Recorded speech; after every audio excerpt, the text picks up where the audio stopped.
So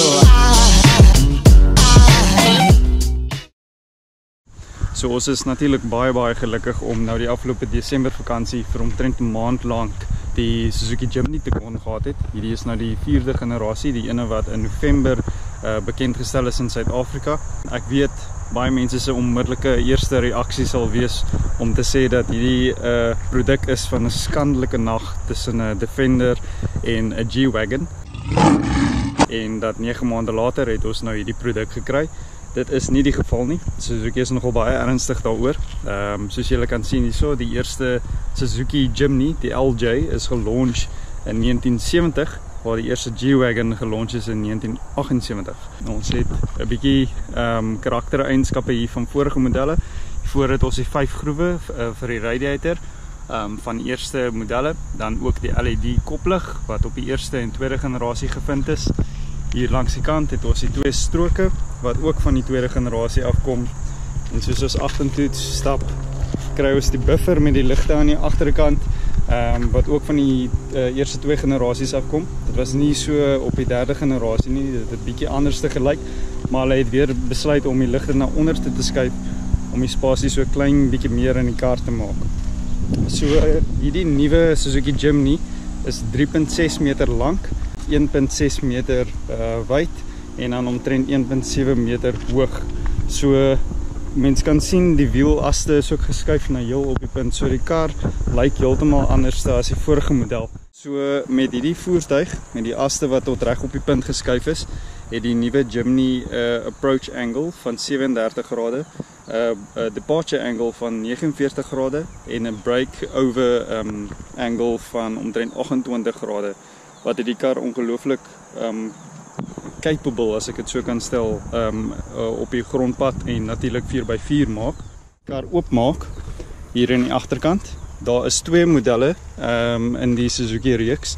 Daar is die GA model en die GLX. Die GLX is nou die een waarmee ons ry op die oomblik, wat natuurlik die alloy wiel dop het en bietjie mooier aan die binnekant lyk en dan natuurlik hierdie rubber afwerking in die agterkant het. So as ons kyk hier in die agterkant, daar is omtrent 30 mm meer spasie voor vir die voorste passasiers en dan 40 mm meer beenspasie vir persone hier agter. En ons het 4 groot volwasse persone al in die kar gesit en gery, maar ek sal dit nie aanraai as 'n vakansievoertuig of langpad kar vir 4 mense nie. Dit is gepas vir 2 persone en miskien jonger kindertjies agter.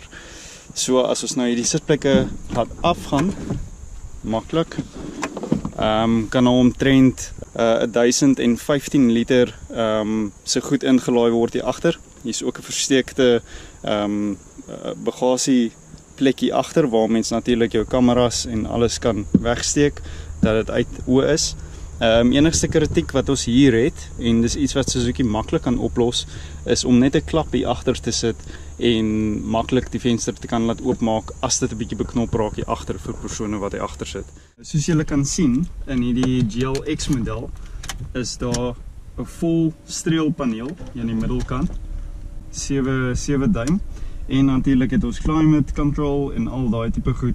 En dan ook baie handig, natuurlik vir 2 high, 4 high en 4 low, kry ons hill descent en hill ascent, wat baie handig te pas kom as die voertuig teen 'n styl te staan en 'n bietjie moet afgaan. So waarmee hierdie help is byvoorbeeld as die kar teen 'n styl te moet afgaan en die bestuurder wil die kar rustig na die onderkant toe laat ry.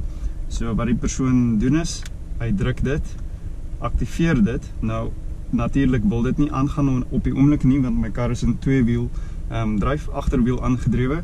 So kom ons sit dit af eers. So wat sal gebeur is dat die persoon moet al die pedale los, aktiveer in 4x4 en basies net die kar stuur, dat dit nie in 'n gat val nie. En dan sal die kar baie maklik vorentoe beweeg, ESP sal geaktiveer word as dit nodig is, en so aan. Hierdie voertuig het 77 kW en 130 Nm. Ek weet vir baie mense klink dit nou na nogal taamlik min, maar vir 'n voertuig wat 'n skrale 1.2 ton, eintlik minder as dit weeg, is dit nie nodig om meer krag te hê nie, en ek meen hierdie kar kan absoluut oral uitklim. Voor is daar nogal redelik baie spasie Ons het op die launch in Helspruit het ons 2 persone langs mekaar gesit en 'n vorige probleem in die vorige Jimny, derde generasie, was dat daar redelik min plek is vir persone om langs mekaar te sit. Jy betas mekaar aan mekaar ongemaklik as jy wil ratte verander of so iets. Dis nie die geval in hierdie voertuig nie. Ek moet sê die mense sit nogal 2 persone voor sit nogal redelik ver van mekaar af en wat dit baie lekker maak om natuurlik jou rathefboom te hanteer. Nou die voertuig waarmee ons nou ry is die GLX 5 handrat weergawe. Daar is 'n outomatiese weergawe vir omtrent R11.000 meer. Ons hou baie van die handrat. Natuurlik vir 4x4 is dit uitstekend goed. Die GA model, die intree vlak model wat natuurlik al die 4x4 funksies het, kom uit vir so R270.000-275.000 wat eintlik heel goed is vir die tipe voertuig. Nou op die oomblik kan ons sien dat die kar 7.2 liter per 100 km het. Dit is so 1 liter meer as wat Suzuki gesê het die kar kan behaal, maar ons het redelik baie stadsverkeer met die kar die afgelope tyd gedoen. So 7.2 is eintlik glad nie swaar vir die voertuig nie. Ons vat die Jimny gou so klein bietjie op die oop pad.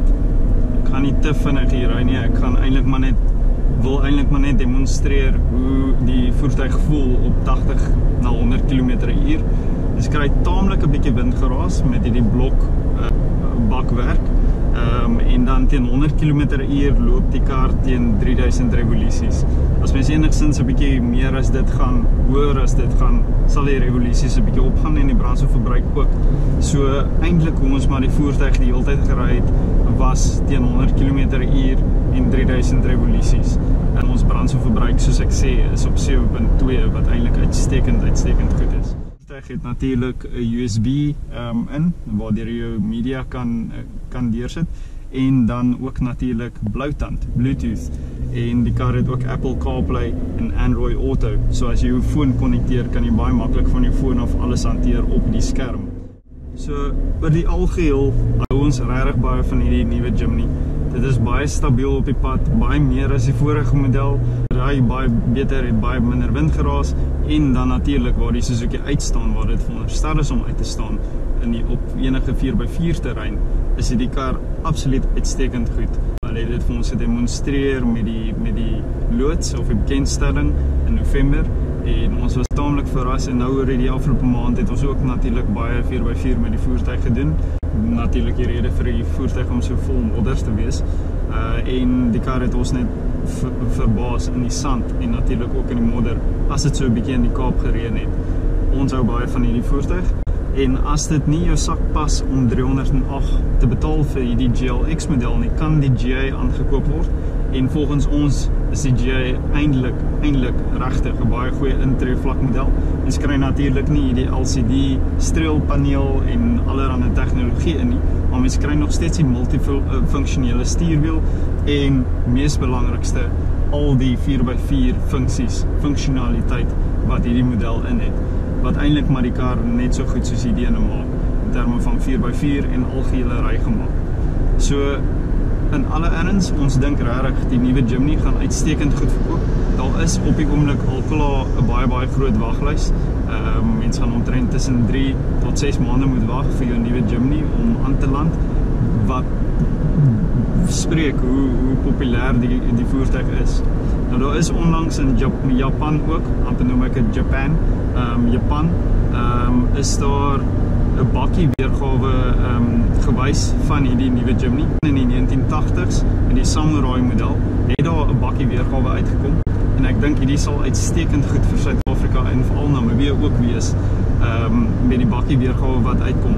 Die mark raak al hoe minder in terme van halfton bakkies wat op die plaaslike mark is en mense soek na dit. So ek dink 'n Jimny wat gaan uitkom as 'n bakkie gaan uitstekend goed doen in ons land.